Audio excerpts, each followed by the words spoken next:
Kita mga igsuon na amang gyud tay communities. Walay tawo nga walay community. Sama pananglit na akay group of friends. That's a community. Or organization nga imong giapilan. You are a community. Or ang imo mismong pamilya. You are a community. Ang akong pangutana duha. Pili lang. Number 1. Naa na ba mo'y nabuhat as a community? Or buhatonon pa? Nga nakapalig-on samot sa inyong relasyon ug nakaayo pagyud ninyo ug sa uban?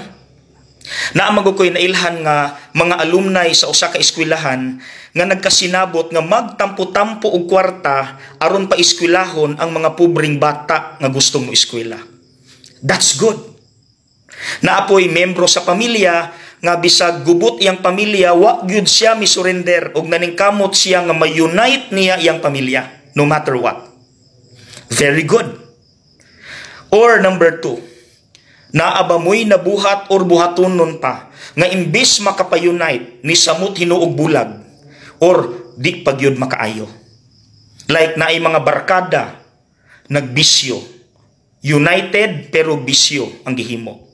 Or naapoy grupo sa mga silingan, nga imbis mauli ang relasyon, nagkaaway hinuog samot tungod anang chismis o kanang hatod-hatod og balita. United pero ang intention division. So mga igsuon, asa kahaan ng duha. Kay niingon ra ba si Kristo diri sa ebanghelyo, amahan, mausaunta sila sa mga kita usara.